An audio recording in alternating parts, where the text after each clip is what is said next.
Senin besok tinggal 2 terdakwa pembunuhan berencana Brigadir Yosua. Putri Chandrawati dan Richard Eliezer lah yang akan menjalani sidang pembacaan replik jaksa di Pengadilan Negeri Jakarta Selatan. Adakah persiapan khusus yang saat ini sedang dihadapi juga oleh Eliezer untuk menghadapi sidang besok? Kita akan bergabung dengan kuasa hukum terdakwa Richard Eliezer dan pakar gestur juga mikroekspresi Monika Kumalasari. Selamat petang Bang Roni, selamat petang Bu Monika. Selamat Selamat petang. petang, Mbak Audrey. Ya, Audrey. saya mau ke Bang Roni dulu. Bang Roni, ini kan besok giliran jaksa yang akan memberikan tanggapan atas pembelaan klien Anda. Nah, kalau dari Eliezer sendiri, sudahkah percaya diri bahwa nanti hakim akan memutus lebih ringan klien Anda, Bang Roni? Iya Mbak Audrey, kita sudah melakukan pembelaan secara maksimal. Dari tahapan pemeriksaan saksi, tahapan pembuktian, kita sudah melakukan pembelaan secara maksimal. Dan pun juga waktu kita mengajukan pledoi. Menurut kami sudah melakukan yang terbaik. Sekarang waktunya kita berdoa dan kita serahkan kepada majelis hakim. Kalau dibilang optimis, Mbak Audrey pastinya harus optimis. Kenapa? Kalau kita tidak optimis, nanti kita tidak percaya diri terhadap proses persidangan yang sudah berjalan. Kalau dari kami selalu punya rasa optimisme bahwa keadilan itu ada untuk orang kecil. Jadi keadilan itu tidak hanya milik segelintir orang yang mampu dan kaya saja, tetapi orang kecil juga ada rasa keadilan. Itu optimisme kami. Oke. Jadi semuanya kita percayakan kepada majelis hakim yang sudah memimpin persidangan, berjalan secara baik, transparan, akuntabel, dan ini semuanya kita serahkan kepada majelis hakim. Kita harus percaya. Ya, Seperti itu, optimis Mbak. ini termasuk juga dengan kelegaan dari Eliezer yang dia menulis tangan sendiri pembelaannya kemarin. Betul, Mbak Audrey. Itu kan merupakan isi hati atau perasaan yang dia alami ya ketika dia menghadapi proses ini sebagai bawahan pangkat paling rendah, kemudian sebagai latar belakang seorang brimob, kemudian bagaimana dia dalam kasus ini dia jauh dari keluarganya, orang tuanya. Tetapi yang saya lihat poin yang baik adalah dia bangga ketika dia berkata jujur.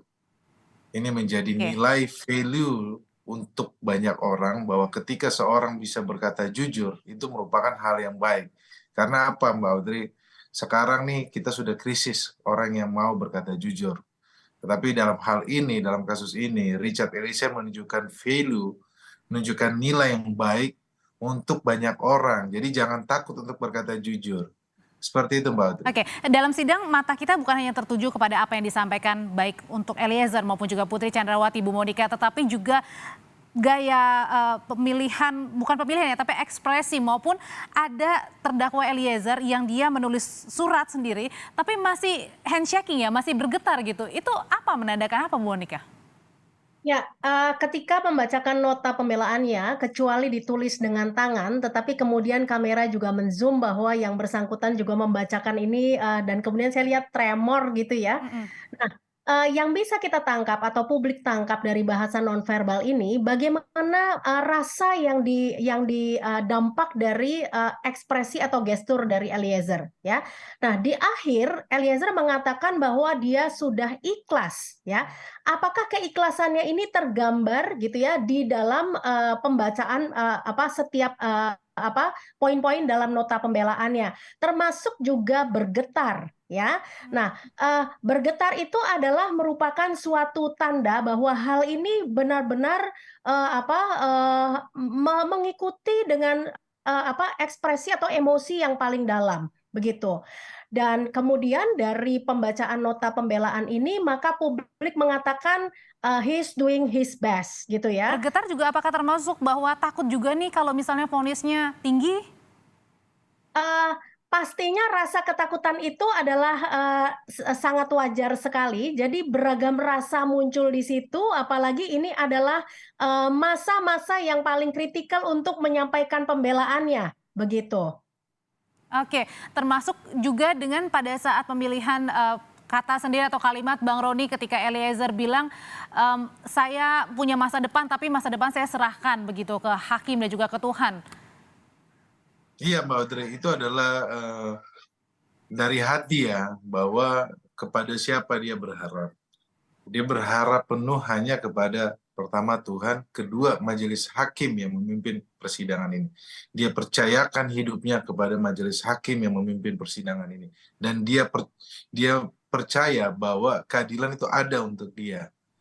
Jadi masa depannya dia yang masih panjang ini, Mbak Audrey, saya lihat bahwa ini dia berharap supaya dia jangan masa depannya menjadi hilang juga.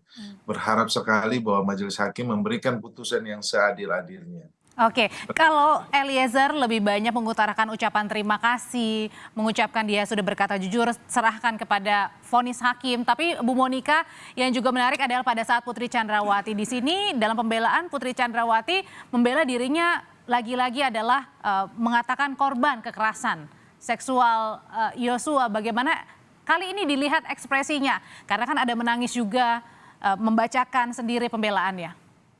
Ya, pada saat PC membacakan nota pembelaannya, ya seperti yang sudah-sudah kita tidak melihat ada sesuatu yang berbeda. Artinya tangisan ini memang kita lihat juga pada saat persidangan sebelumnya, gitu ya. Dan bahkan sekarang ini yang publik akhirnya sudah punya respons tersendiri bahwa gestur atau ekspresi yang ditampilkan oleh Putri Chandrawati ini tetap konsisten dari awal sampai dengan akhir, seperti itu. Artinya, Jadi tidak mempengaruhi kita persepsi publik sama sekali nih, mengubah. tidak mempengaruhi, ya, saya tidak melihat ada persepsi publik yang berubah dari sebelumnya.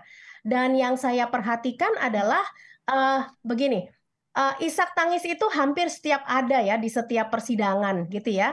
Tetapi isak tangis itu adalah bisa merupakan sesuatu yang dirasakan terlebih dahulu kemudian diekspresikan, atau mungkin isak tangis juga bisa merupakan sesuatu yang di-generate dulu kemudian untuk menimbulkan perasaan atau ekspresi sedih. Sama seperti Icat ya. Icat juga tidak banjir air mata gitu ya. Tetapi kita mendengar ada isak yang sangat softer banget, yang halus sekali gitu ya.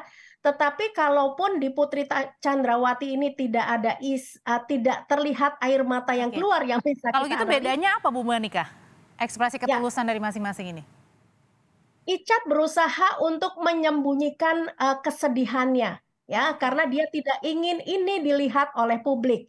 Bedanya adalah di Putri Chandrawati, saya melihat adalah saya memperhatikan bahwa ekspresi ini ya di-generate terlebih dahulu dari suara dan kemudian menimbulkan emosi atau perasaan sedih untuk mengimpresikan hal seperti itu.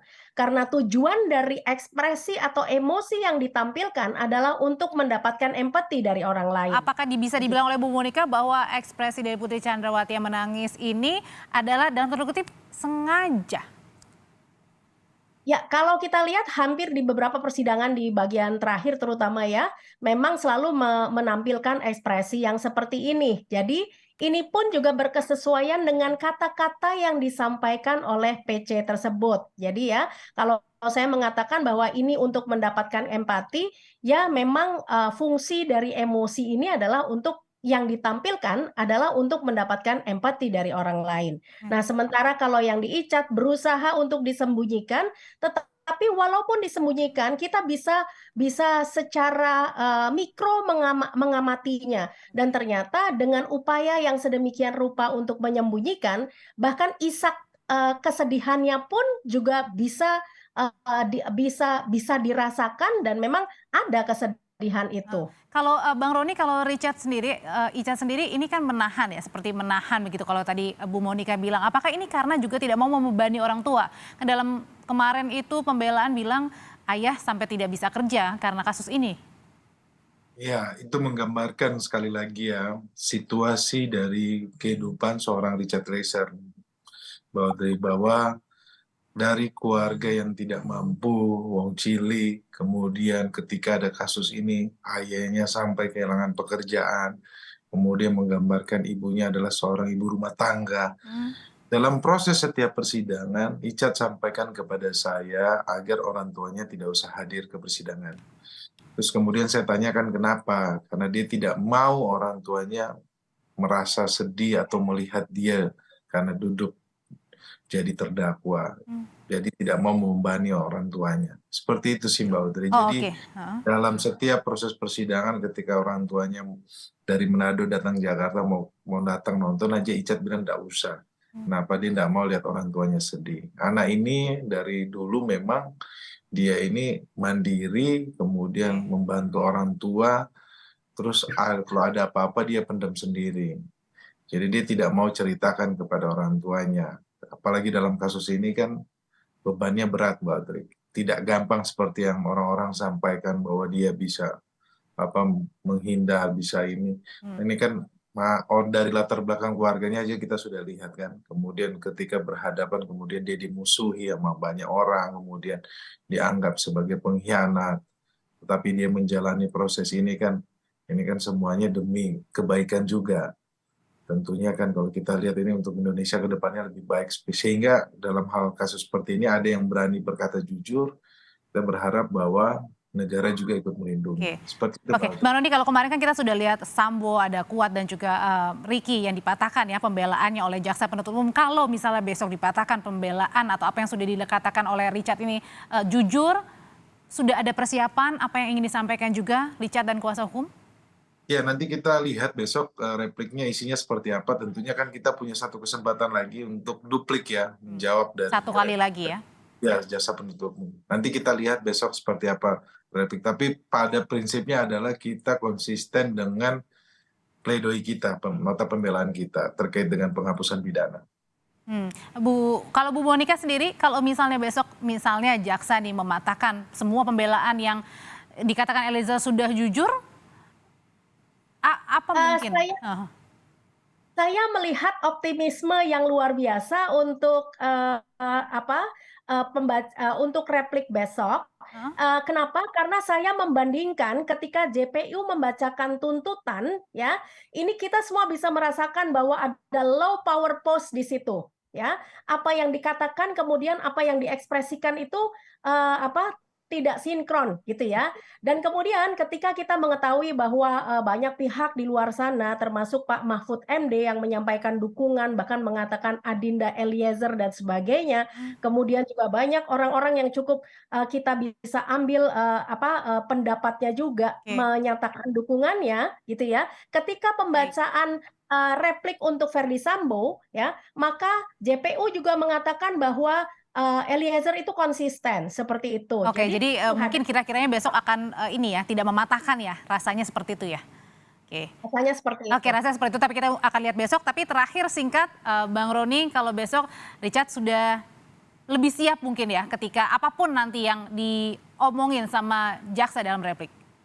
Ya, dalam situasi apapun Mbak Audrey, ketika diberikan tuntutan 12 tahun yang membuat kita kaget semuanya, karena apa? Merasa jomplang dengan terdakwa yang lainnya, di mana terdakwa yang 8 tahun berbelit-belit, berbohong, kemudian tidak konsisten, sedangkan Richard Eliezer membantu proses persidangan, pasalnya sama 340, penyertanya 55 juga pun sama, tetapi perbedaannya sangat signifikan, ini membuat kita kecewa, tetapi dalam hal proses ini yang berjalan, kita harus optimis Mbak Audrey, bahwa kita percaya di palu hakim nanti akan diberikan keadilan. Jadi selama proses ini yang sudah ada nanti besok dari kita sudah ada pledoi, kemudian ada replik, nanti kita lihat ya jaksa repliknya isinya seperti apa. Tentunya ini terkait dengan rasa keadilan yang tidak hanya memiliki Richard Eliezer, tetapi masyarakat luas yang ikut bersuara.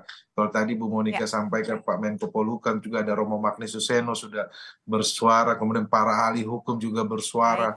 Kemudian ahli pidana juga sampaikan bahwa ini tidak adil. Nah, kemudian penegakan hukum ini mau kita bawa kemana gitu. Oke, baik. Terima kasih pengacara Eliezer, Ronita Lapesi, dan Monika Kumalasari, pakar gestur dan mikroekspresi sudah berbagi informasi di Kompas Petang. Saya selalu Bapak dan juga Ibu. Terima kasih.